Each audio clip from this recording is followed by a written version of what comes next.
Jina naitwa Fred Hashim Kafuru, ni mkazi wa Iringa, ni mzabuni katika halmashauri zote za nchi hii, tunafanya kazi na serikali.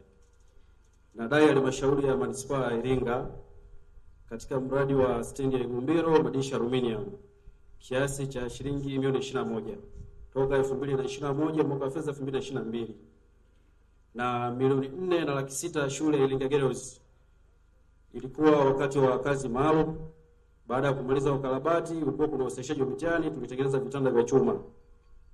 Pia nadai katika halmashauri ya wilaya Iringa DC, hospitali ya wilaya Godikafu, hospitali ya zahanati ya ni kituo cha afya cha Isimani, kituo cha afya cha Malenga Makali Mkulula, jumla milioni 26. Mkurugenzi tuambie.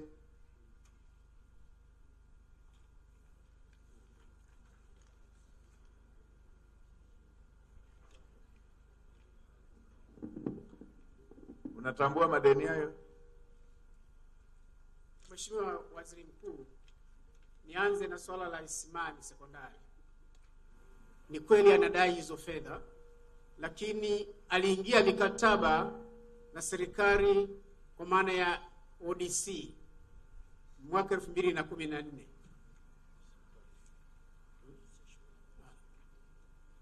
Baada ya kuingia kwenye mkataba huo, kesi hiyo ilienda mahakamani na hatimaye ikaamuliwa kwamba alipo hizo fedha.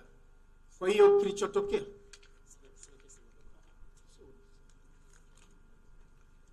naanza na ile la shule ya sekondari Isimani. Kama yeye anahusika kwenye shule ya msingi ya sekondari Isimani, basi eleweke hivyo.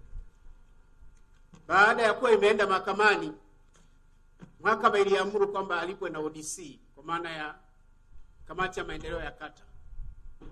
Sasa kutokea kipindi hicho cha 2014 waliendelea kubishana kule kwenye ngazi ile, lakini kwenye ngazi ya halmashauri ilikuwa haijafika.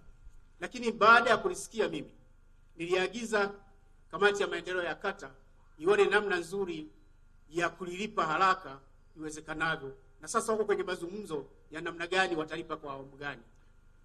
Mazungumzo ya nini? Wanafanya mazungumzo kwa sababu lazima wajikomiti. Mkurugenzi, umesema tangu mwaka gani? 2000. Hilo nimelisikia kwamba lilikuwa tangu 2014. 2014. Ameshaenda mpaka mahakamani. Mahakama imesema alipwe fedha yake. Hebu niambie, huyo angekuwa anadaiwa kodi na TRA tangu mwaka 2014, nyumba yake ingekuwepo?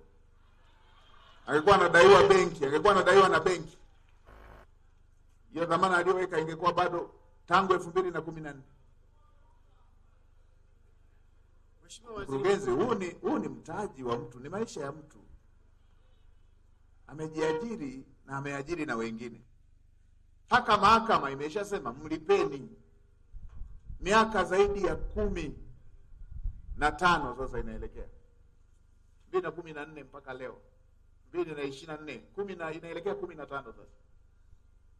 Mheshimiwa Waziri, wanajadili nini? Wanajadili nini? Mheshimiwa Waziri Mkuu, kilichoko ndani yake ni kwamba sasa hiyo kata, mkurugenzi, hiyo kata ambayo hawa wana hiyo fedha yake hii, wana akiba yeyote hapo kwenye fedha zinazotakiwa kwenda kwenye kata yao?